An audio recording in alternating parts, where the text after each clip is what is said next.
Hi everyone. Hi everyone. Billy Manzano here, and this is the Round Ball recording session today. Well, syempre my topic yun nga, the Golden State Warriors ended their season on a bad note. We my team lost to Sacramento. Congrats Sacramento with a final score of 118 to 94. Um Talaga is totally decided from the start pa lang because yun nga, Trace Jackson Davis, ginawa nilang starting five together with Draymond, Wiggins, Thompson, and Steph. But Trace is just being a problem for the Warriors that in that game because hindi talaga siya makadepensa maigi lalo na laban kay Sabonis. Nakakalungkot lang isipin na they let Sabonis to start from the get-go. Pero syempre, ang pinakapumutok ng una ay si Keegan Murray, who scored 14 points in the first quarter. Pero yun nga, yun yung nakakainis lang for the Warriors dahil they let their opponent to start from scratch. They they let their opponents to run from it. 'Di ba?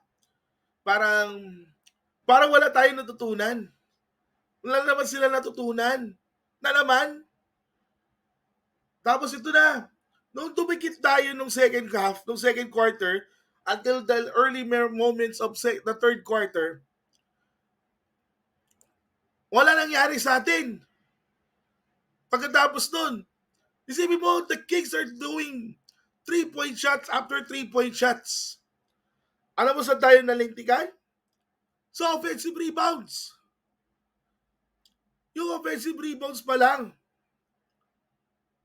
Alam mo, kung tutusin, ito lang sasabihin ko ha.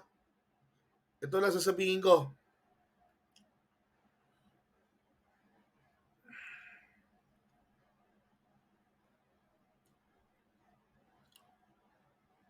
Tingnan mo yung box score ha. Tingnan mo na yung box score. Ang box score, the Warriors have 42 rebounds, pero the Kings had 49.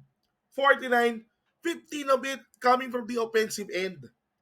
Tapos, yun nga, karamihan doon sa mga tinatapon ng Golden State, walang kwentang turnovers. They have 16 turnovers while the Kings only have 8.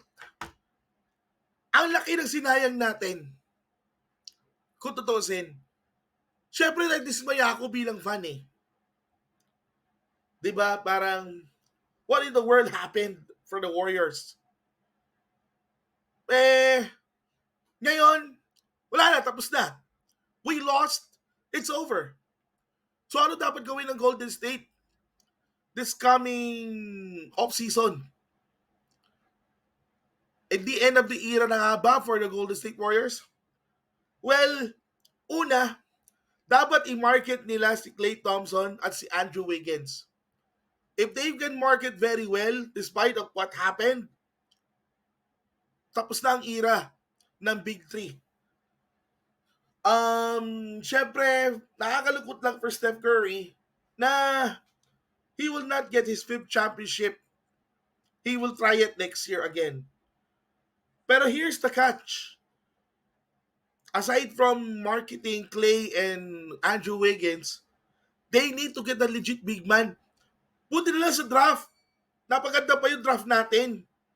Na kung saan, pwedeng 13th, hindi pa nga 13th eh. Pwede pa nga 13th or 14th yung ano natin. Pwede pa nga 13th or 14th yung draft pick.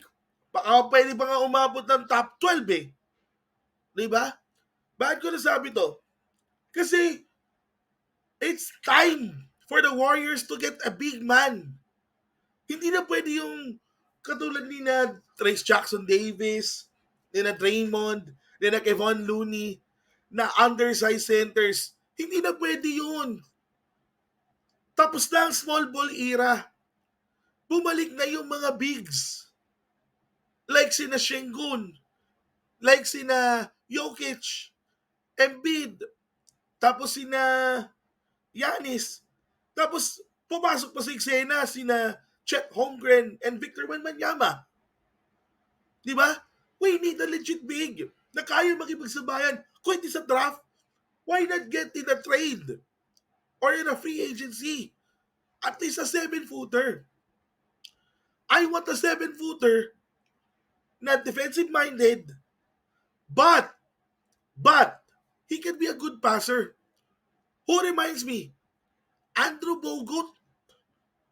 Kung meron tayong center na mala Andrew Bogut ang mindset, kaya ng Warriors to. Kaya ng Warriors. Bumalik ng playoffs. They just need to have a legit big man.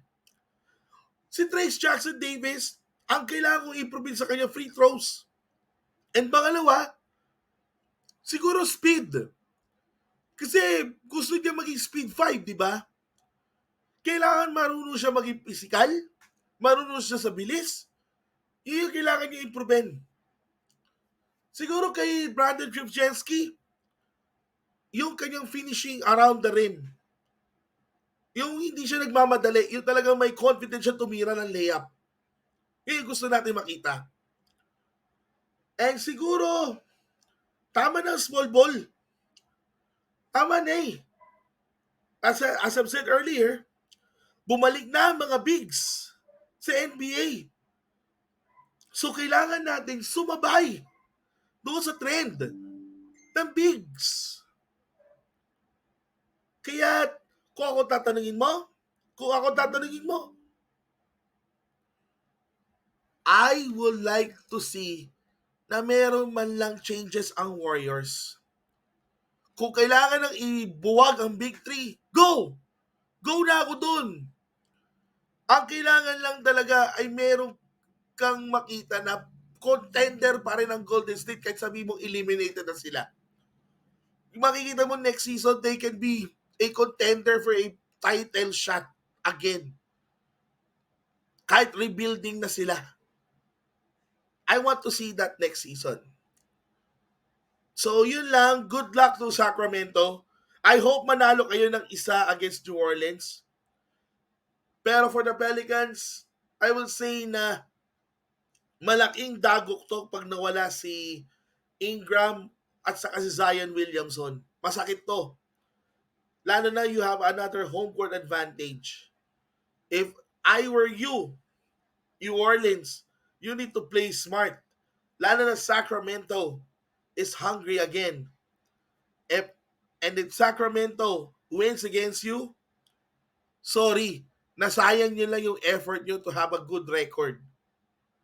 That's why my message to you, New Orleans, sana maging healthy si Ingram at si Zion para kunin nyo yung huling slot para sa playoffs. And to the rest of the teams na maglalaro bukas sa play-in tournament, Philadelphia, Miami, New York tuloy, Atlanta, and Chicago, good luck sa inyo.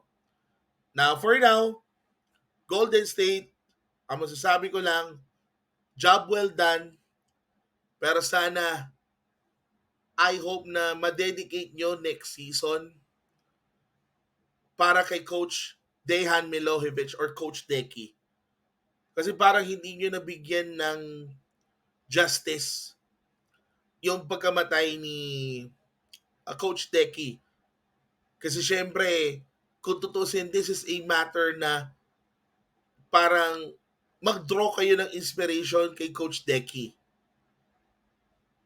So, yun nga, my message to you is, for Golden State is, sana next season, sana haplusin pa kayo ni Coach Deki na i-guide kayo getting another championship. And I want to see that. With that, thank you and good day sa inyo lahat.